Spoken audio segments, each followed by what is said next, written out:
네, 금요기도에 오신 여러분 환영하고 또 축복합니다. 우리 찬송가 406장 함께 찬양하시겠습니다.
찬송가 이어서 407장 함께 찬양하시겠습니다.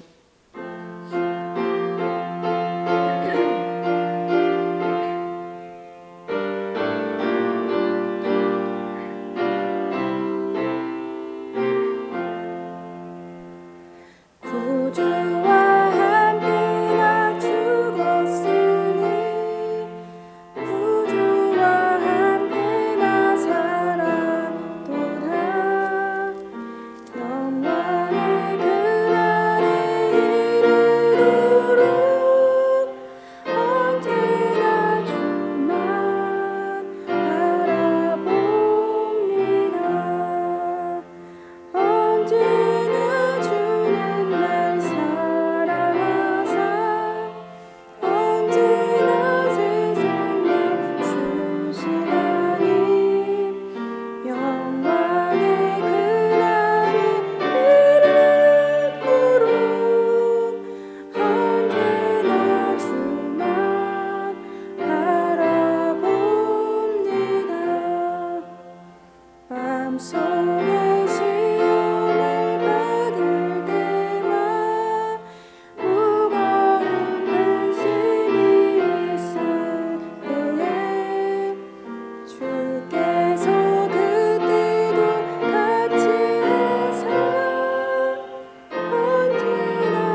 오늘 성경 말씀은 신약 성경 사도행전 9장 1절에서 9절까지 말씀입니다.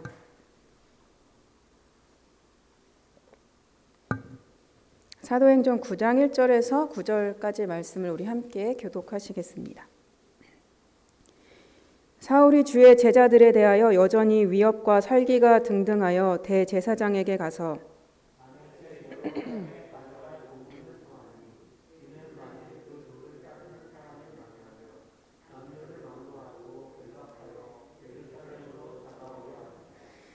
사울이 길을 가다가 다메섹에 가까이 이르더니 후련히 하늘로부터 빛이 그를 둘러 비추는지라.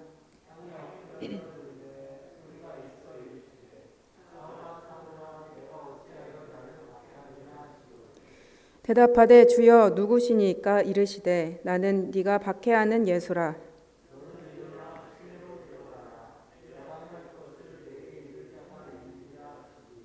같이 가던 사람들은 소리만 듣고 아무도 보지 못하여 말을 못하고 서 있더라.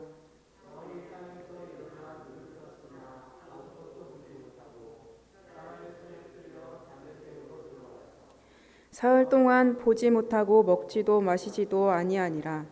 아멘. 우리 함께 인사하실까요? 하나님이 함께 하십니다. 네.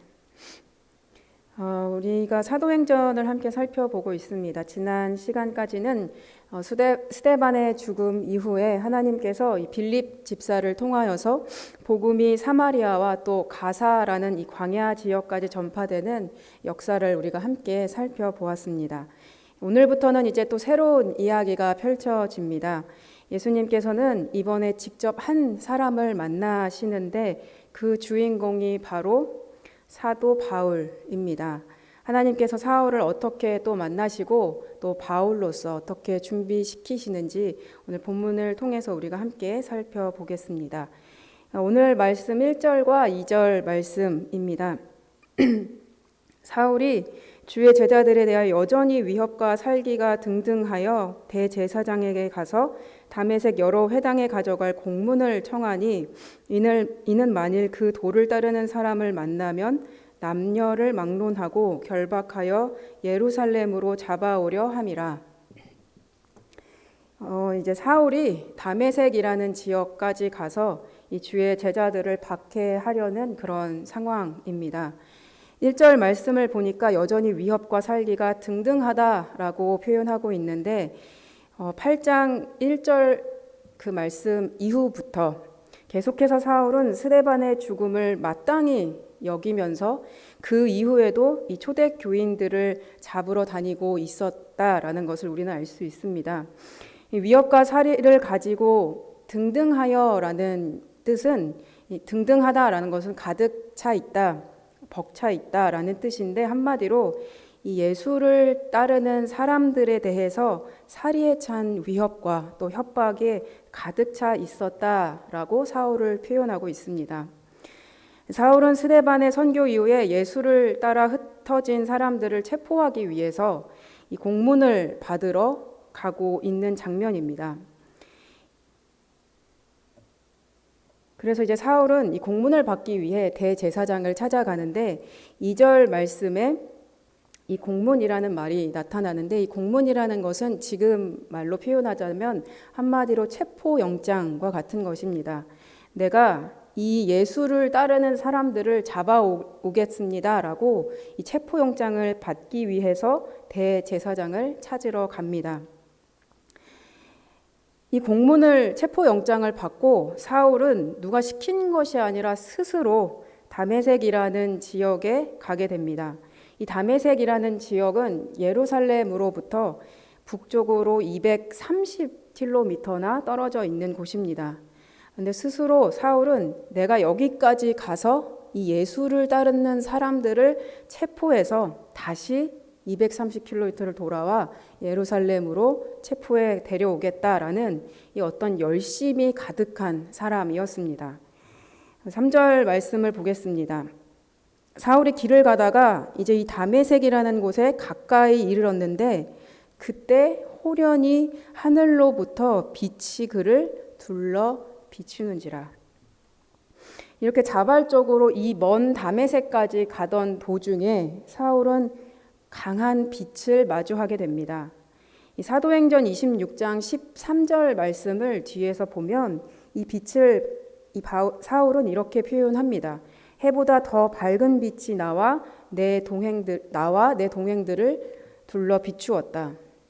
해보다 더 밝은 빛이 이 사울을 둘러싸고 있었다라는 것입니다. 이어지는 4절 말씀을 보겠습니다. 이 강한 빛이 사울에게 이르자 사울이 땅에 엎드러져 들음에 소리가 있어서 사울아 사울아 네가 어찌하여 나를 박해하는가. 이 사울은 초자연적인 현상 앞에 아마 두려워 엎드려진 모양입니다. 그리고 사울은 예수님을 만나게 됩니다. 근데 이 사울이 예수님을 만나는 이날까지 자신은 하나님 앞에서 스스로 정말로 열심히 있고 또 하나님께 헌신된 사람이다라는 것에 조금도 의심이 없는 사람이었습니다. 내가 지금 이 다메섹을 가고 있는 이 길조차도 하나님을 위한 길이고 이 그리스도인을 체포해서 넘기는 것이 진정으로 하나님을 위한 행동이다라고 생각하고 있었다라는 것입니다. 그런데 그때 예수님께서 사울에게 무엇이라고 말씀하십니까? 네가 왜 나를 핍박하느냐라고 말씀하십니다. 보통 성경에서 하나님께서 어떤 사람의 이름을 2번 부르시는 경우가 나타납니다. 이 아브람이 또 그랬고 또 모세에게도 그랬고 또 사무엘에게도 하나님께서는 이름을 2번 부르셨습니다. 그렇게 하나님께서 성경에서 이름을 2번 부르실 때에는 어떤 그 사람에 대한 애정의 표현을 나타내실 때, 관심을 갖고 부르실 때 이렇게 사람의 이름을 2번 부르십니다. 자신을 박해하고 있는 사울에게 나타나셔서 사울의 이름을 2번 부르시고 그리고 이렇게 말씀하고 계십니다. 네가 지금 열심을 내고 있지만 실제로 너는 나를 핍박하는 것이다. 하나님을 위해서 스스로 그렇게나 열심이었었는데 네가 하고 있는 모든 행동과 또 종교적인 열심이 결국은 하나님의 뜻과는 정반대로 가고 있다라고 하나님께서 사울에게 말하고 계시는 것입니다. 그리고 2번째 또 여기서 우리가 살펴볼 수 있는 중요한 것은 사울이 실제적으로 핍박하고 있었던 것은 초대 교회나 그리고 예수 그리스도를 따르는 성도들이었는데 예수님께서는 나를 핍박한다라고 말씀하셨습니다. 교회의 머리가 예수님이다라고 예수님께서 말씀해 주셨고 그리고 몸은 우리 성도된 몸이다라고 이야기를 하였는데 결국 교회를 핍박한다라는 것은 하나님을 믿는 사람을 핍박한다라는 것은 결국 예수님을 하나님을 핍박한다는 것과 똑같다라는 것을 우리는 알 수 있습니다. 그리고 이어지는 6절에서 7절까지 말씀에 보면 하나님께서는 사울에게 아주 구체적인 지시를 내리시고 있습니다. 그런데 이제 사울은 이 빛을 보았고 또 소리를 들었으나 눈을 떠보았으나 아무것도 보지 못하는 상태가 되어 있었습니다. 그래서 같이 가던 사람들의 손에 이끌려서 다메섹으로 돌아가게 되었습니다. 이 기독교인들을 파멸하기 위해서 사울은 스스로 다메섹으로 갔지만 오히려 도리어 그 길 가운데 예수님을 만났고 예수님께 사로잡혀 다시 다메섹으로 돌아가는 꼴이 되게 된 것입니다. 9절 말씀을 보겠습니다. 그렇게 다메섹으로 동행들과 이끌려 다메섹으로 들어간 사울이 사흘 동안 보지 못하고 먹지도 마시지도 아니하니라. 3일 동안 사울은 보지도 또 먹지도 마시지도 못한 채 있었다라고 표현합니다. 눈을 보이게 하지 않으신 것은 하나님이셨습니다. 그런데 먹지도 마시지도 않았던 것은 사울이었습니다. 보이지 않는 이 가운데에서 사울은 어떤 생각을 하고 있었을까요? 하나님께 내가 지금까지 주님을 위해서 살았는데 이 모든 것이 아무것도 아니었다라는 사실 가운데 큰 충격을 받았을 것입니다. 그리고 그 앞에서 사울은 무너져 내릴 수밖에 없었을 것입니다. 예수님께서 이 청년 사울의 눈을 멀게 하신 이유는 무엇이었을까요? 사울은 권력이나 물질이나 그 당시 유대교 사람들처럼 성적인 타락에 휩싸이지도 않았습니다. 그는 자신이 하나님을 위한 행동이라 생각하고 예수님을 따르는 사람들을 잡으려 했습니다. 그러나 하나님께서는 이 사울의 눈을 멀게 하셨습니다. 영적으로 눈이 닫혀져 있었기 때문에 이 사울의 눈을 멀게 하신 것이었습니다. 이 잘못된 길을 가고 있었기 때문에 이 사울의 눈을 멀게 하셨던 것입니다. 사울은 눈이 먼 채 무슨 생각을 하고 있었을까요? 도대체 하나님을 위한 길은 무엇이었을까? 도대체 하나님은, 주님은, 예수님은 누구실까? 사울은 아마 생각하고 또 생각했을 것입니다. 예수님께서는 사울에게 빛으로 다가오셨고 그리고 사울의 삶을 이 순간부터 바울로 변화시키기 시작합니다. 그리고 그 이후의 구절을 보면 바로 아나니아라는 사람을 사울을 위해서 준비해 두십니다. 예수님께서는 이 잘못된 종교 안에 눈이 멀어 있던 사울을 향해서 하나님을 보게끔 그 눈을 멀게 하시고 자신을 바라보게 하신 것입니다. 이 나의 열심에 대한 눈을 감게 하셨고 그리고 하나님을 향한 눈을 뜨게 하셨다라는 것입니다. 한마디로 나에 대한 관심에 눈을 내려놓고 하나님을 향한 눈을 열게 하셨다라는 것입니다. 왜냐하면 이것이 신앙의 시작이기 때문입니다. 사랑하는 여러분, 여러분은 무엇을 위해서 예수님을 믿고 계십니까? 우상이라고 하는 것은 어떤 귀신을 믿거나 신을 믿는 것이 아니라 어떤 나의 잘못된 욕심과 욕망이 바로 우상을 만들어내는 것입니다. 우리가 출애굽기를 보면 출애굽 시절에 이스라엘 백성들이 금송아지를 만드는 장면을 우리는 알고 있습니다. 그때 아론이 무엇이라고 했냐면 이는 너희를 애굽에서 인도한 너희의 신 즉 여호와다라고 말했습니다. 하나님께서는 왜 그 금송아지를 보시면서 노하시고 화를 노하셨습니까? 이게 금으로 만든 것이기 때문에 그랬습니까? 아니면 송아지의 형상을 땄기 때문입니까? 그 이유는 금도 아니고 송아지도 아니고 너희가 섬기는 것이 살아계신 하나님이 아니라 너희들의 소원이었기 때문이었습니다. 하나님이 나의 소원이 되고 또 하나님이 나의 도구가 되는 순간부터 우상 숭배가 시작되는 것입니다. 그래서 하나님께서는 사람이 떡으로 사는 것이 아니라 여호와의 입에서 나오는 모든 말씀으로 사는 것이다라고 말씀해 주셨습니다. 이스라엘 백성들에게 하나님께서 말씀하신 것은 신앙의 핵심은 내가 잘 먹고 잘 사는 것이 아니라 하나님을 아는 것부터가 신앙의 시작이고 핵심이다라고 말씀하고 계시는 것입니다. 소원이 이루어지면 더 이상 예수님을 찾지 않거나 어떤 종교적 열심이 하나 이루어지고 나면 다른 종교적 열심을 찾고 있다면 우리는 살아계신 하나님이 아니라 금송아지를 믿고 있는 것이 아닌지 싶습니다. 하나님께서는 영적으로 눈이 닫혀진 사울을 찾아가십니다. 그리고 자신을 박해하는 사울에게도 찾아가셔서 그의 이름을 불러주시고 바울이라는 새 삶을 살게 해주십니다. 신앙이라는 것은 하나님을 바라보는 것에서부터 시작됩니다.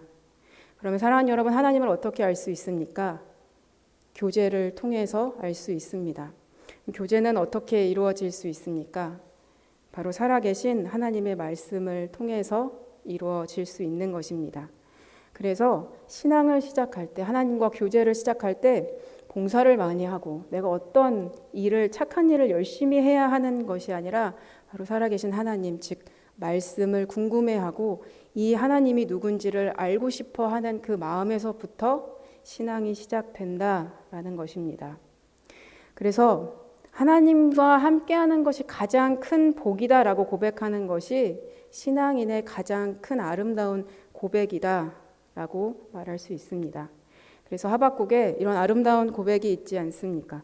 비록 무화과 나무가 무성하지 않아도 포도나무에 열매가 없어도 감람나무에 소출이 없고 밭에 먹을 것이 없을지라도 또 우리의 양이 없고 외양간에 소가 없을지라도 나는 여호와로 말미암아 즐거워하고 나의 구원의 하나님으로 말미암아 기뻐하도다. 이것이 신앙의 시작이라는 것입니다. 아무리 누가 보기에 하나님을 잘 믿는 것 같고 종교적으로 열심히 하고 봉사를 많이 하는 그것이 아니라 내 마음 가운데 정말로 하나님을 섬기고 하나님을 바라보고 하나님께서 만드신 피조물을 사랑하고 누리고 섬기는 것이 신앙의 시작이다라는 것입니다.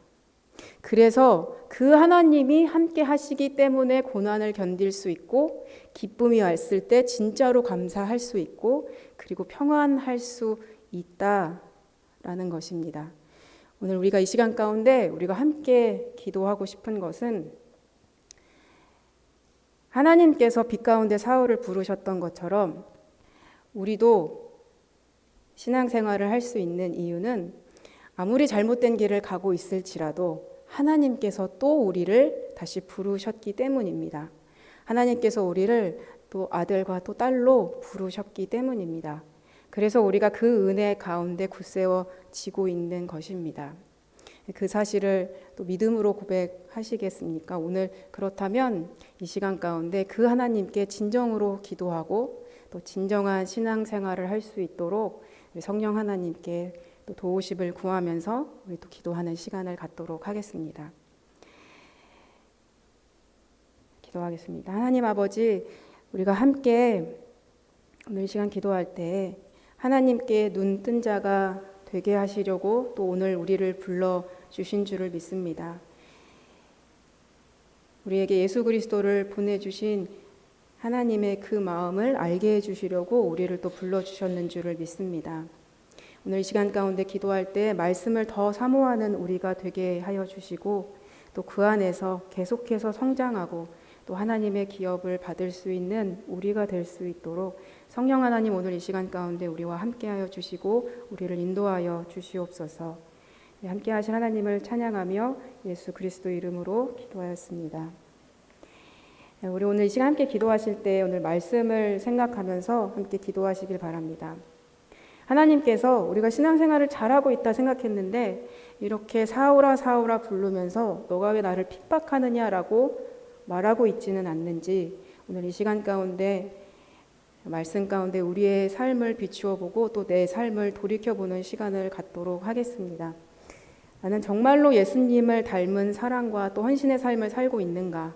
나는 하나님을 정말로 궁금해하고 말씀을 알고 있고 또 말씀을 살아가고 사모하고 있는가? 아니면 나의 열심으로 인해서 종교적 생활을 하고 있는지 아니면 인생의 소원을 위해서 그냥 하나님을 도구로 삼고 있는지 오늘 이 시간 가운데 우리 함께 성령님의 도우심을 구하면서 우리 기도하도록 하겠습니다. 함께 기도하시겠습니다.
우리 한 번 더 기도하실 때에 우리 또 주변의 지체들을 위해서 기도해 주시길 바랍니다.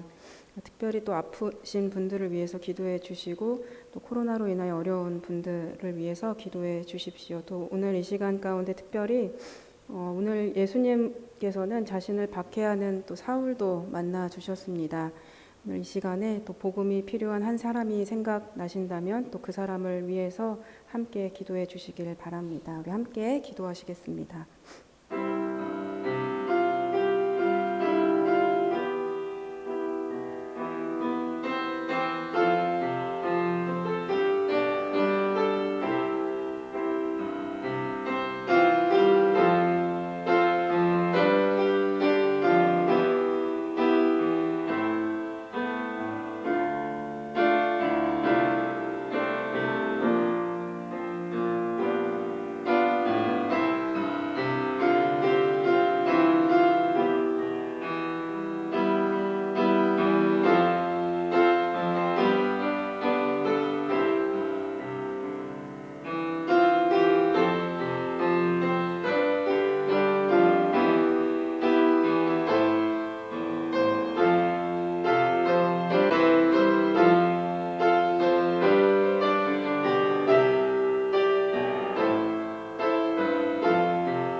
우리 오늘 이 시간 마지막으로 또 기도하실 때에 우리 교회와 또 우리 나라를 위해서 함께 기도해 주시길 바랍니다.